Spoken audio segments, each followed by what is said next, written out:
But at the end of the day, the most important thing is winning football games and winning the playoffs. So I got a bigger goal in mind anyway. What was your message to Nick when you did it? He also talked to the linemen. What does it mean to you guys that your opinion mattered to Coach Sirianni? Sorry about that. You guys in space. Means a lot, and it's not. You're not caught off guard by it because it's like that every game. He's a guy that's open door policy. You can go in there and talk about anything. Sometimes he'll just call you randomly and just chop it up with you. So, yeah, and I think it's pretty cool that as bad as I won the record, the lineman won it too. So that kind of what made me change my mindset on Monday too, because I know that, like I said, my name would be the one in there in the history books, but they would be the O-line that would have done it for me. Is there a part of you, or maybe for your family, that would have wanted it a little bit extra because it would have come against the Giants? Yeah, it would have been special to do it against the Giants, but not for the reasons why, how you guys probably perceive it to be. At the end of the day, like I always say, I got nothing but love and respect for those guys over there. There's a lot of trainers and coaches and strength guys over there that I put through hell. And they helped me out with my ACL, helped me out with my injuries, and I wouldn't be able to be the player I am today without those guys over there too. So it kind of been like a full circle moment. But at the end of the day, it's not in God's plan. And like I said, I got bigger things in mind, and we get a chance to get a rest and get ready to roll for the playoffs. I could have done a straight hand for you and just laid down and let you get it. I'm not too familiar with that. I seen a clip the other day on ESPN that they were talking about that, but yeah, I don't think if I did play this game, the New York Giants would let me go out there and just run for 100 yards pretty easy. How would you characterize your emotion right now? Is there some semblance of disappointment? No, it's not disappointment. Like at the end of the day, like I'll have a time, don't have time yet, but to be able to reflect on the season, and I've done a lot of great things so far this year, and I always hold myself to a standard. I can go back and pick 15 or 20 plays that if I would have done this or made this guy miss, that record would have been broken pretty easy. So it's no disappointment. I'm blessed to even be in position to even have an opportunity to do that. Like I said, it's not in God's plan. So, but what is in God's plans is the opportunity to get ready for the playoffs and give myself not only myself but all the starters a little break, so we can get in the playoffs healthy and go for a run. How are you feeling? How are you feeling at this point in the season? How much is that break important right now? I think it's important because we haven't had a bye since week 4 or week 5. So we've been going at it since then.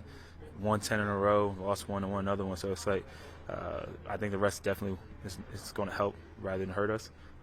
But me personally, I feel great. If I had to go out there and get the record, I felt really good enough to do it too. But yeah, I made a joke to one of my boys the other night that my body don't feel like I ran for 2,000 yards. So that's a good thing, and got to give a shout out to all the people that helped me feel like that also. Can you talk about the outpouring since you've hit that 2,000 yards milestone? Some of the messages maybe that you've received. Yeah, I think the coolest ones to me is the guys who've done it and kind of welcomed me to the club. That means a lot because a lot of those guys, I grew up watching, or if I didn't get to actually watch and play as a kid, watching highlights and be able to watch all the YouTube highlights and try to resemble their game to mine. So yeah, to me, that's probably been the coolest thing, rather than all the other people, but to get love and have a guy like Chris Johnson or Jamal Lewis and all those guys reach out meant a lot to me. The message here is that no one's done it twice. Is there any, I don't want to say fear, but concern that you might not be back in the spot again? No, I don't think it. Derrick Henry could do it. He needs what, that's he needs 200 plus. Yeah, 200 plus this week. 217. I'm not gonna lie, I knew that number. I talked to him today. He was telling me seeing if I was gonna get it, and obviously the news came out that I'm sitting, and I kind of told him, you could do something special too.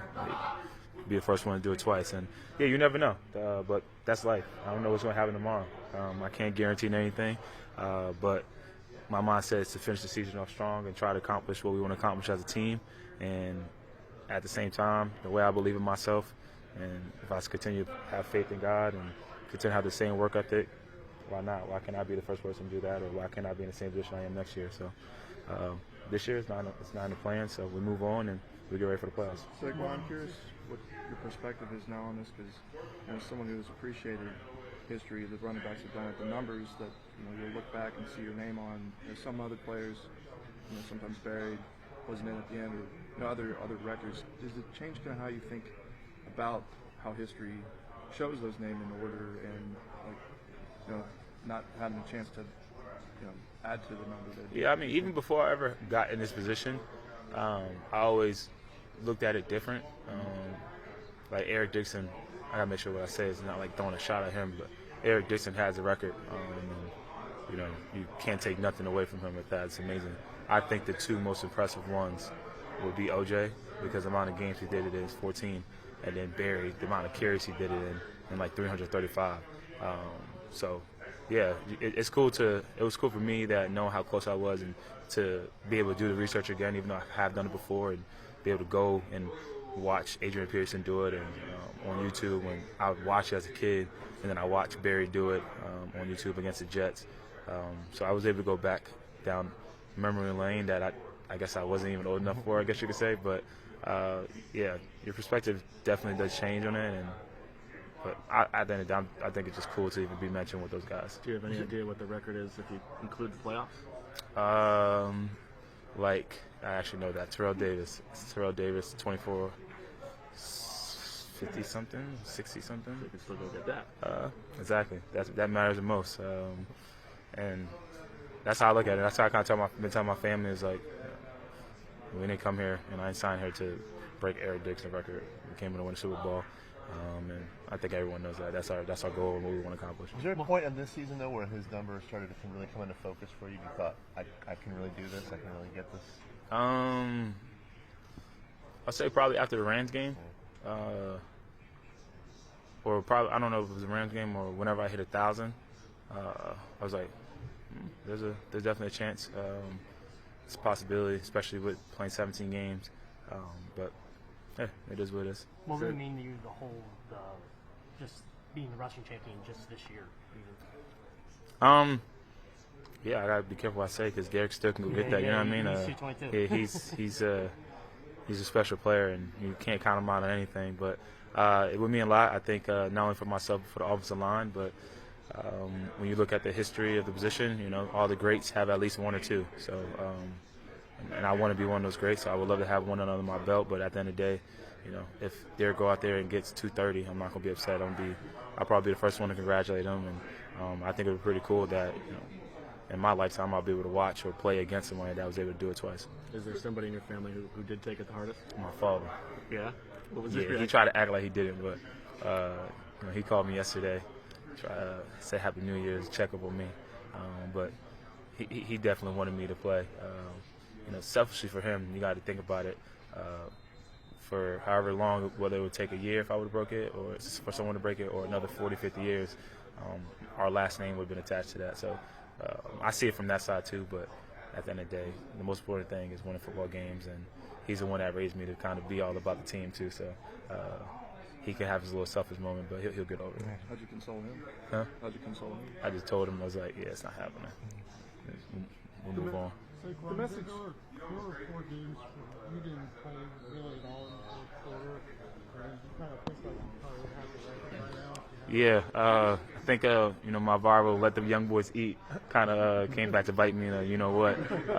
But no, I wouldn't change that. Yeah, there's some games, but like I said, that's not. You don't go out there and even the next opportunity I have, I'm not going to go out there and be like, the goal is to break the record. You go out there, you play the game for the right reasons, and go out there to win, have fun, and also enjoy seeing your guys go out there and eat too. So, yeah, I don't. Obviously, I just made a joke about it, but I wouldn't change that for anything. The message here is that that there's something bigger than the record for this team. Yeah. Do you need to win the Super Bowl for you to feel maybe a little bit better about all this when you look back on it?